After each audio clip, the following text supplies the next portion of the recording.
Bendiciones a todos, Dios los bendiga.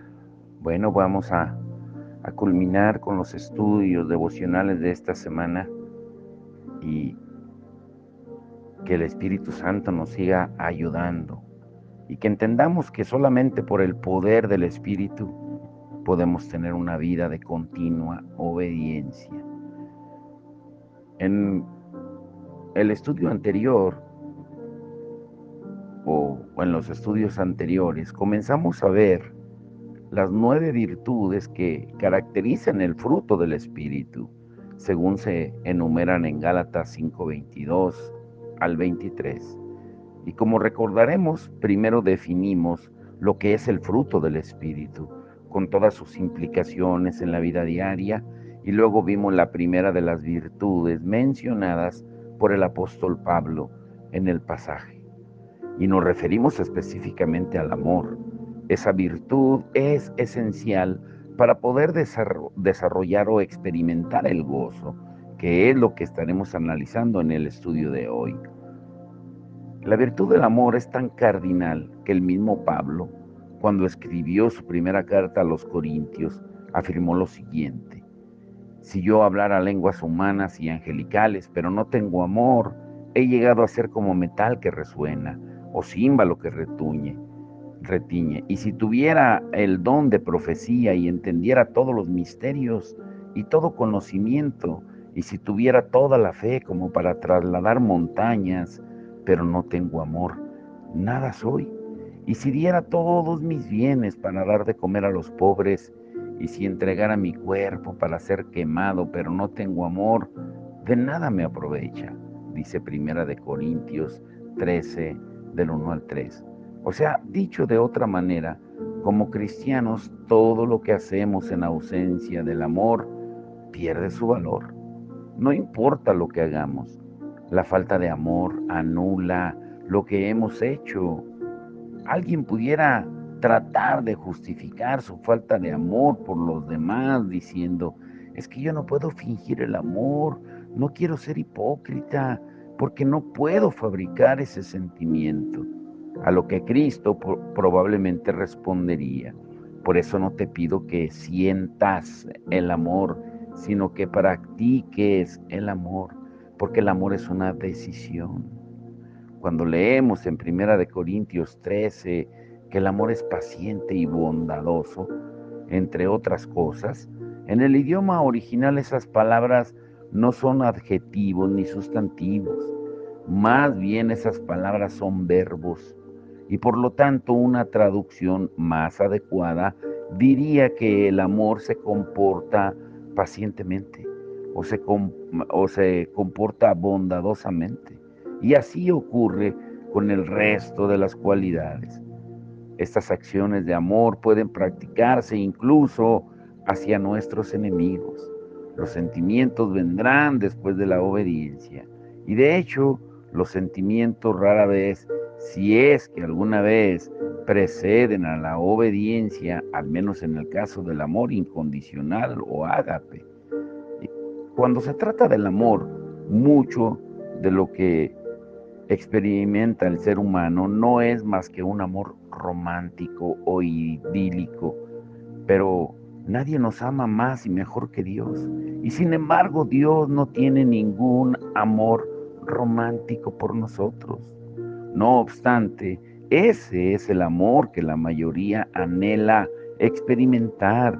De ahí que necesitamos hacer un ajuste en la forma en que concebimos el amor de mayor calidad.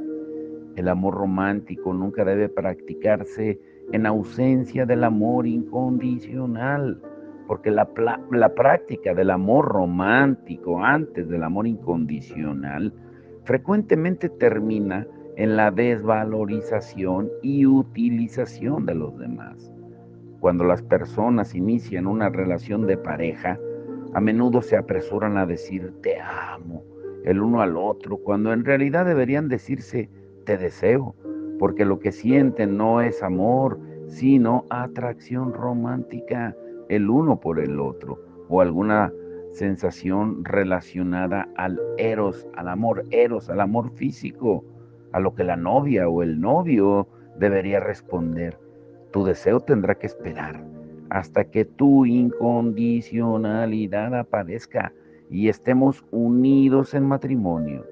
Ahora bien, al casarnos, algunas cosas comienzan a cambiar, porque el matrimonio agrega responsabilidades de un cónyuge hacia el otro, responsabilidades que van más allá de los sentimientos, como dice Primera de Corintios 7 del 5 al 6, que incluso nuestro cuerpo no nos pertenece ya, sino le pertenece a Dios y a nuestro cónyuge.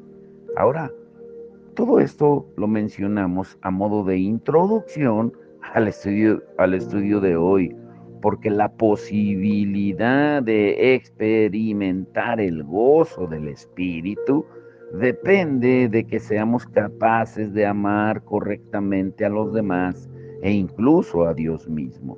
Y de hecho, es muy difícil experimentar el gozo del Espíritu en ausencia del amor del Espíritu, porque ambas virtudes son parte del fruto del Espíritu. El título de hoy es Cuando el gozo del Espíritu es nuestra marca distintiva. El gozo como evidencia del fruto del Espíritu es la segunda virtud del fruto del Espíritu que Pablo describe en Gálatas 5, 22 y 23. Y aunque el gozo del Espíritu debiera ser la marca distintiva del cristiano, lamentablemente la mayoría de los hijos de Dios no han experimentado o no viven dicho gozo. Y la pregunta es ¿por qué? Al mismo tiempo es justo mencionar que gran parte de la comunidad cristiana tampoco ha entendido correctamente qué es y qué no es el gozo del Espíritu. Y eso quizás dificulta la experiencia del mismo. Y para colmo, la mayoría tampoco conoce las bendiciones o los resultados de vivir el gozo de la vida cristiana. Por eso queremos aprovechar este espacio para hablar del gozo del Espíritu como la marca distintiva del cristiano.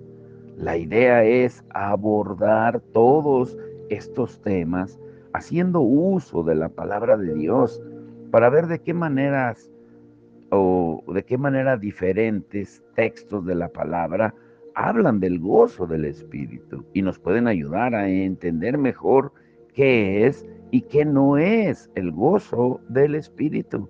Pero para eso, comencemos por definir qué es el gozo del Espíritu. Algunos establecen la diferencia entre lo que es gozo y alegría, y así hablan de que la alegría es pasajera, pero el gozo es permanente.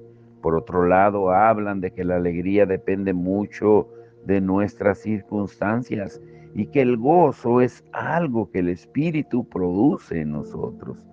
La lista de posibles diferencias es mucho más larga que la que acabamos de mencionar. Pero no vamos a continuar porque desde el punto de vista de las escrituras, realmente no existe tal diferencia entre alegría y gozo. En el hebreo podemos ver cómo estas dos palabras se usan de manera intercambiable. Por ejemplo, en Proverbios leemos lo siguiente. En Proverbios 11:10, con el bien de los justos se regocija la ciudad, y cuando perecen los impíos hay gritos de alegría.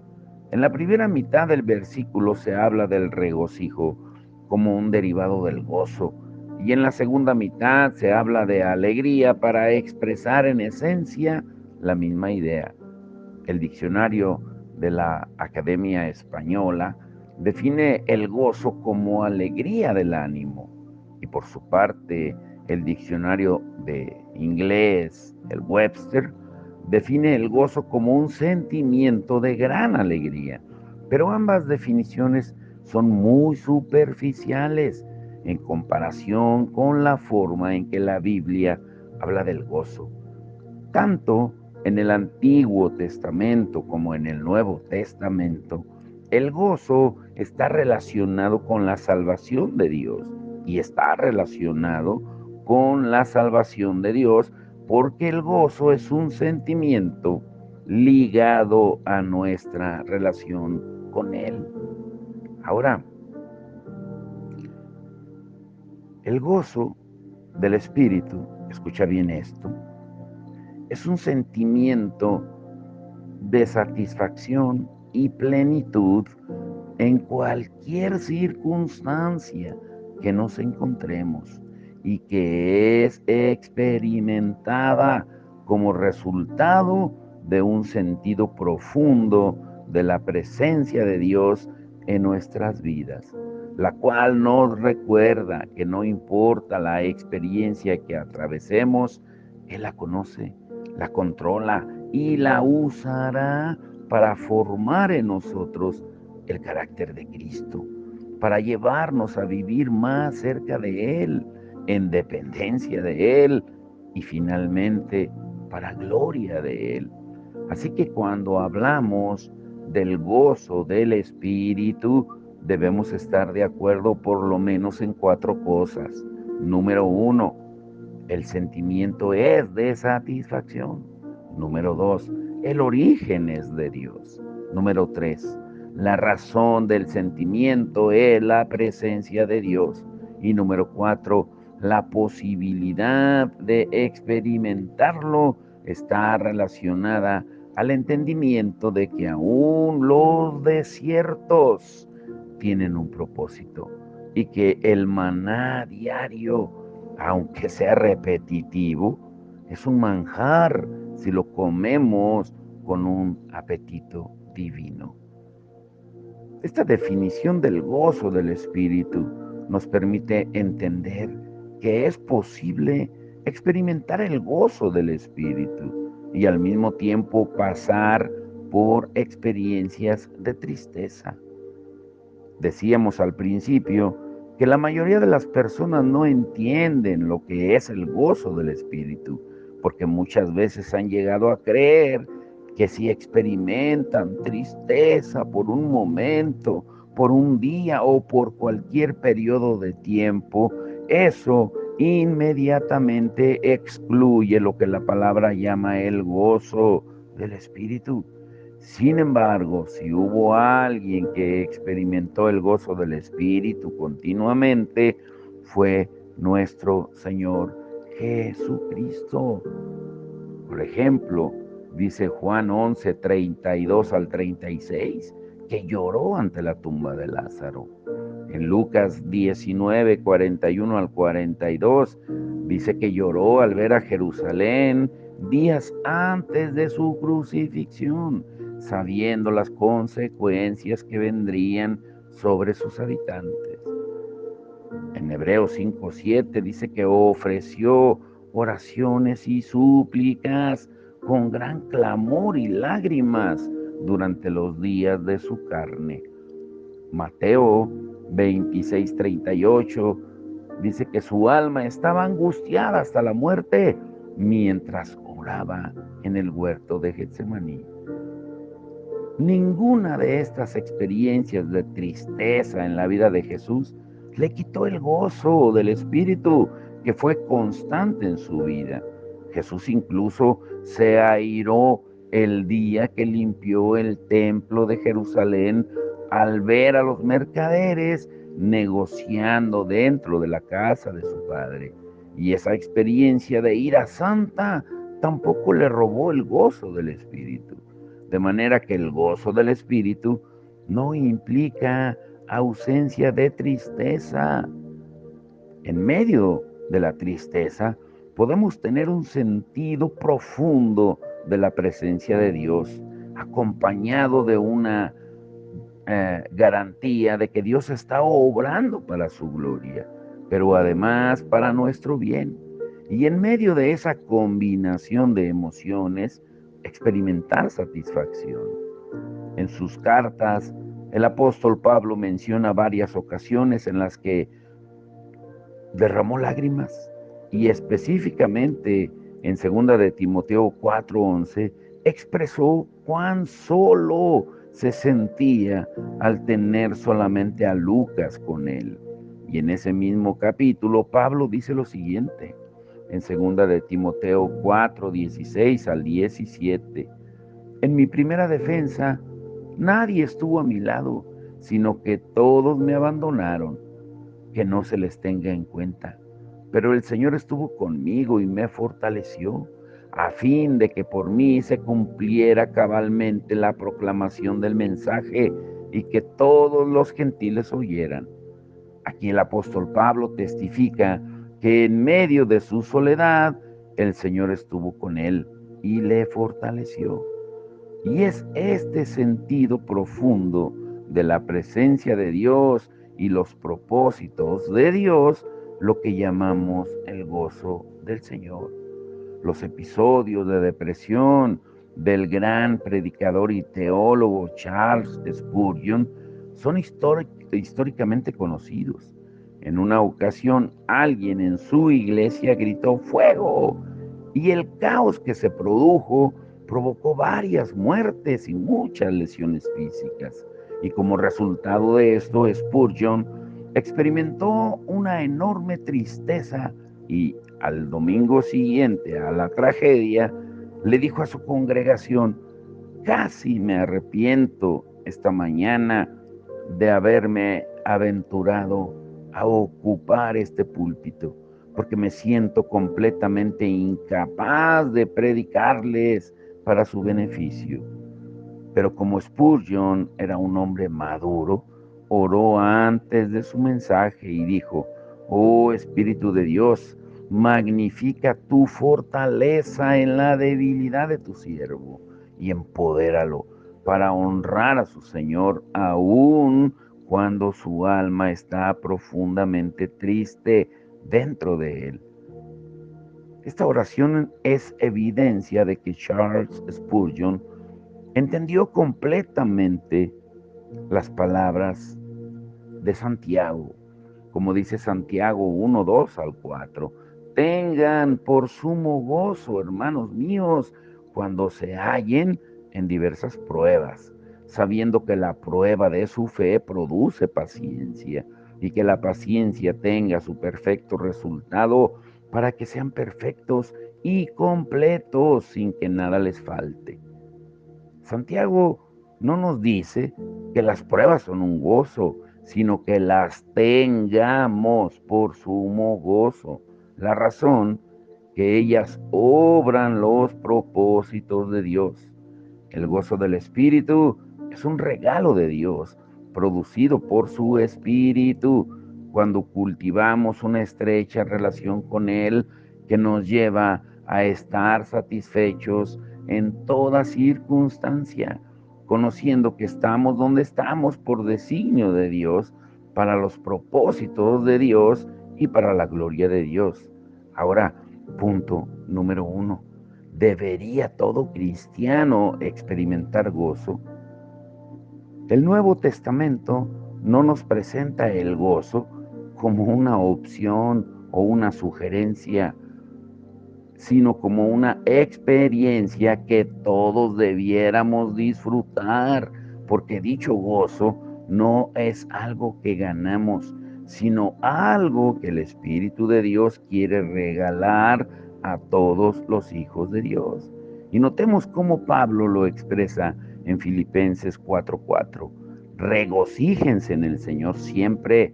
Otra vez lo diré, regocíjense.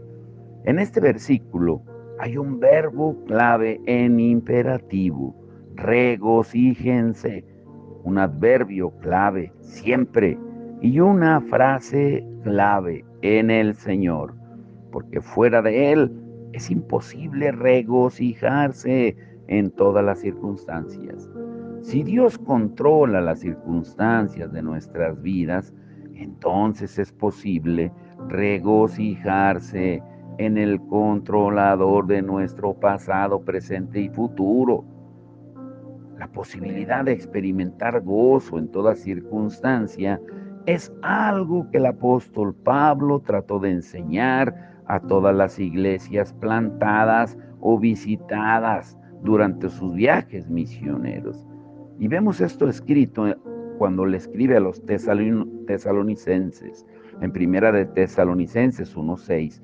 Y ustedes llegaron a ser imitadores de nosotros y del Señor, habiendo recibido la palabra en medio de mucha tribulación con el gozo del Espíritu.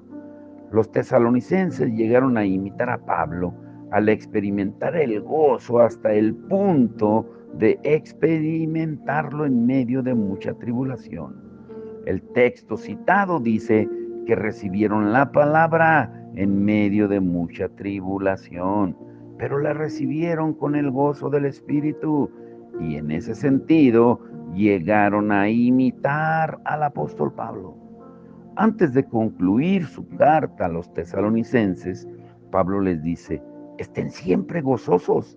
En primera de Tesalonicenses 5:16. Estén es un imperativo, no una sugerencia. Esta es una forma de decirles que permanezcan gozosos. En otras palabras, no los exhorta a buscar el gozo, sino a permanecer en él. El gozo no es algo que se busca, porque no es algo que se encuentra. Buscamos la presencia de Dios y ahí se experimenta el gozo de su presencia, no el gozo de las circunstancias. La mayoría de nosotros probablemente estaríamos de acuerdo en que el gozo del Espíritu es algo que Dios otorga. Sin embargo, continuamente cometemos el error de buscar lo que Dios da en lugar de buscar al dador de lo que deseamos. En pocas palabras, queremos la dádiva sin el dador. Es como anhelar, disfrutar de la luz del sol sin el sol. Queremos la luz del sol sin que su calor nos moleste y sin que su radiación nos queme. Y de esa misma manera, queremos el gozo del Espíritu sin la convicción del Espíritu. Queremos el gozo del Espíritu sin que el Espíritu restrinja nuestros deseos pecaminosos. Queremos el gozo del Espíritu cuando adoramos con los hermanos en la iglesia y la contentura de la carne cuando disfrutamos con el mundo el resto de la semana.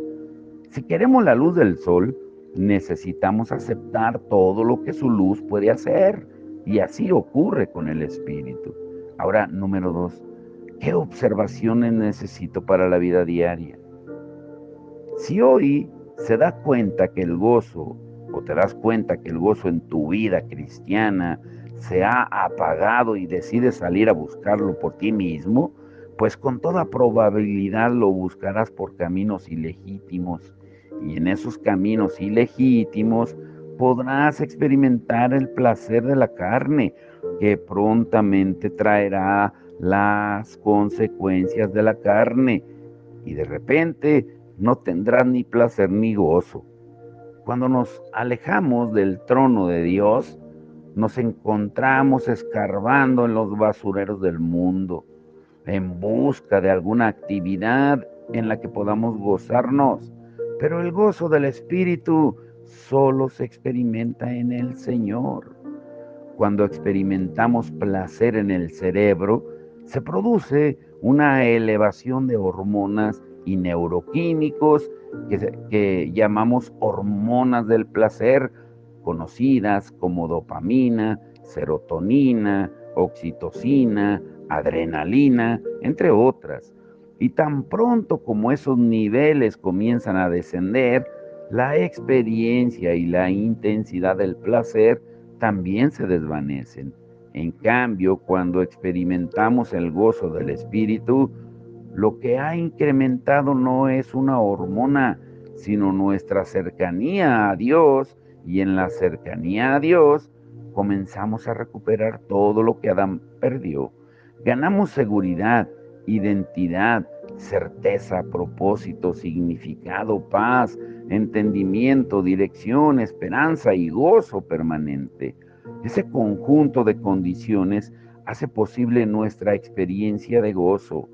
Si estamos preocupados o envueltos en los placeres de este mundo o en nuestros deseos egoístas, es imposible experimentar el gozo del Espíritu, porque son precisamente esas cosas las que nos alejan de Dios, y alejados de Él no podemos experimentar su gozo.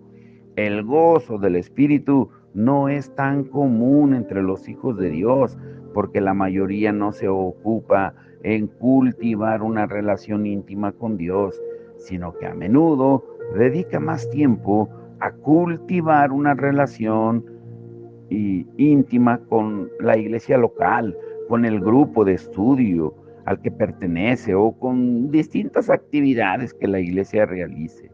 Pero resulta que ninguna de esas actividades puede darnos el gozo que solamente viene de Dios. Recordemos que la palabra no lo llama el gozo de la iglesia, ni el gozo del estudio bíblico, ni el gozo de los hermanos, ni el gozo de las actividades, sino el gozo del Espíritu que proviene de la llenura del Espíritu. Y grábate muy bien esto. Cuanto más meditemos sobre la vida cristiana, más descubrimos que nuestro gozo es directamente proporcional a la distancia que vivimos de la presencia de Dios. O sea, a mayor cercanía de Dios, mayor gozo. Asimismo, el gozo es inversamente proporcional a cuánto vivimos en la carne o en el espíritu. A mayor vida en la carne, pues menor es nuestro gozo. A menor vida en la carne, mayor es nuestro gozo. Cuando vivimos en la carne, cualquier privación de la carne nos vuelve airados o rebeldes. Pero cuando andamos en el Espíritu, podemos regocijarnos en el Señor y experimentar el gozo de su Espíritu sin importar las circunstancias que nos rodean. Esto implica por qué el gozo del Espíritu no es tan común en los hijos de Dios y por qué necesitamos aprender a cultivarlo. Pero, ¿cómo se cultiva el gozo del Espíritu?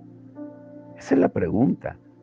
Y hacemos la pregunta porque todo fruto de la tierra crece como resultado de condiciones como la fertilidad del suelo, la luz solar, el agua presente en la tierra, que por cierto, gracias al Señor ya comenzó a llover hermoso, el clima del ambiente y cualquier otro factor más allá de nuestro conocimiento sobre el cultivo de la tierra.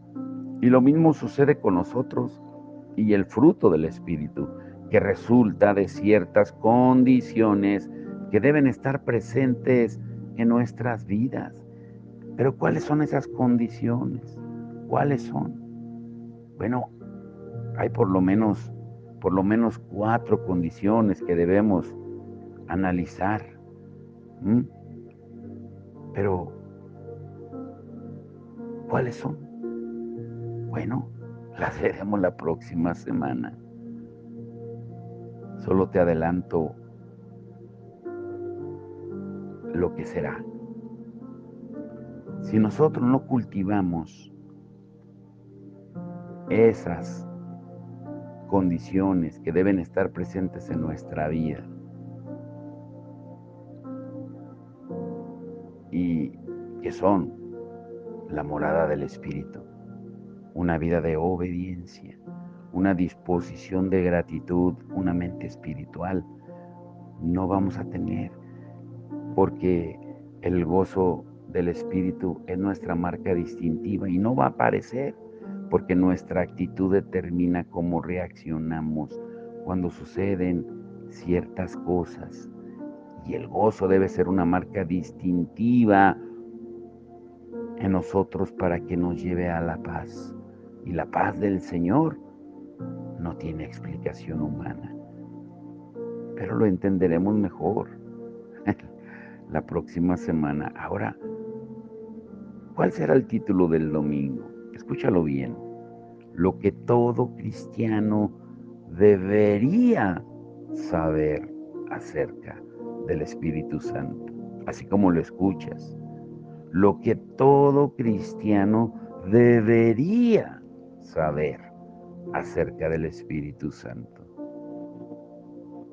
Solo te digo esto: si el Espíritu Santo se fuera de la iglesia hoy, el 95% de lo que hacemos seguiría igual y nadie notaría la diferencia. ¿Por qué? ¿Por qué crees tú? Estará muy interesante el estudio, pero vamos a orar y que el Espíritu Santo, valga la redundancia, sea el que nos enseñe y nos dé discernimiento en toda la verdad de la palabra de Dios. Padre, en el nombre de Jesús te damos todo el honor y la gloria por lo que tú haces, por lo que estás haciendo, por ese ejército que estás levantando aún en medio, Señor, de las pruebas, de la tribulación, de todo lo que está sucediendo, Señor. Porque hay un remanente que tiene hambre y sed, así como aquel remanente de los 120 que estaban en el aposento alto esperando la promesa. Y es interesante que después de que tú le ministraste a miles, tantas obras hiciste que aún dice en el Evangelio de Juan que si se escribieran todas las cosas que tú hiciste, los libros no alcanzarían para escribir todo lo que hiciste. A esas miles de gentes que las alimentaste, que sanaste, que liberaste, pero aún así al final solo quedaron como 120, lo cual nos señala, Señor, de que tú no te fijas en números, sino en corazones dispuestos. Hoy te rogamos, Señor, que nuestros corazones de verdad se conviertan en altares de tu presencia, Señor. Que tu Espíritu Santo nos guíe a toda verdad y justicia. Que tú nos enseñes todas las cosas como tú lo prometiste, Señor.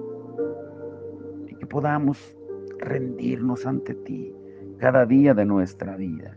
Te rogamos por los servicios del domingo en cada iglesia en el mundo entero y que tú seas glorificado como tú lo mereces, porque solo tú mereces toda honra y toda gloria en el nombre que es sobre todo nombre, el nombre de nuestro Señor Jesucristo. Amén y amén.